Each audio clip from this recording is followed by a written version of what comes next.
The boy walked up the grassy hill behind the gym and emptied the booze into the bushes. "Better toss the flask, too," she called. She knew the cops would be making the rounds because her brother, Tom, who was head of the Mirror Lake PD, wouldn't dare tolerate any shenanigans at the high school prom under his watch. "Stay out of trouble, right, Cal?" she said, as she held the gym door open. "Right, Ms. Rushford," he grumbled, holding up his hands in surrender. Once the boys all filed inside, she tugged the big metal door closed. She could only hope she'd shut out the trouble, too. "Maybe you shouldn't be so easy on those boys," her fellow teacher and best friend Jess had suddenly materialized at her elbow. "They'll think they can get away with anything." "They're good kids," Sam said. She watched the guitar player in the student band on the stage at one end of the gym lean down and take a request from a pretty teenage girl in a red dress. It was a personal mission to convey to her students, especially the more troublesome ones, that someone cared. She lowered her voice.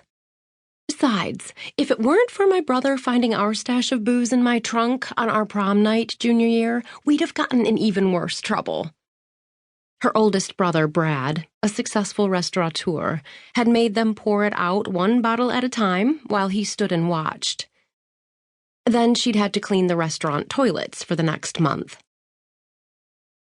Jess shook her head. "We did push limits sometimes," she said, "some of which I regret. We were teenagers. That's what teenagers do.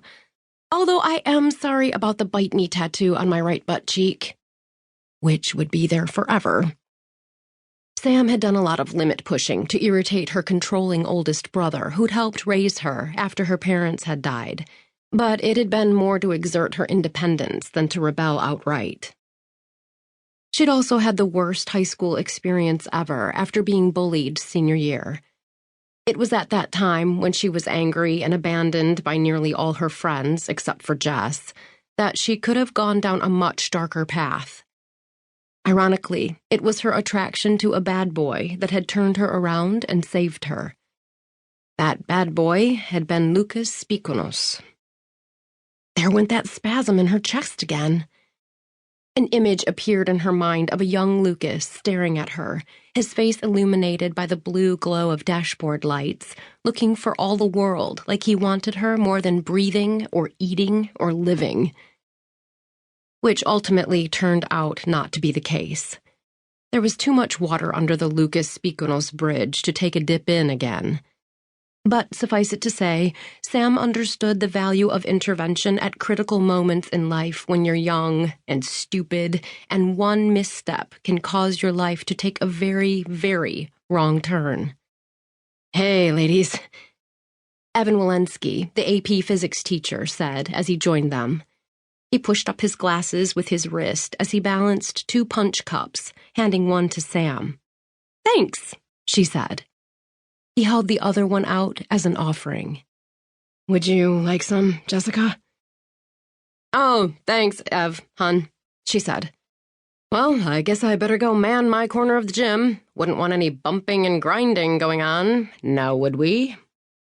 She beamed her usual friendly but striking smile, and as she reached for the punch, her gorgeous blonde hair shimmered, and her big blue eyes sparkled with humor. Jess couldn't help being a knockout, but she was always careful to rein in her charisma around Evan, who had a big crush on her.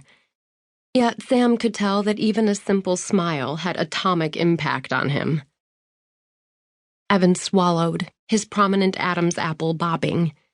He looked at Jess as if he were imagining a completely different kind of bumping and grinding, one involving him and her. "Teachers, to your stations, please," Joe Malone, their principal, said as he swept the area. He shot Sam a kind smile, and a wink. "Remember to leave enough room for the Holy Spirit between these children. No dirty dancing at Mirror Lake High prom. We have a reputation to uphold." "Right." She knew Joe was only half kidding, but then he always used humor to enforce the rules. That was one of the things she liked so much about her boss.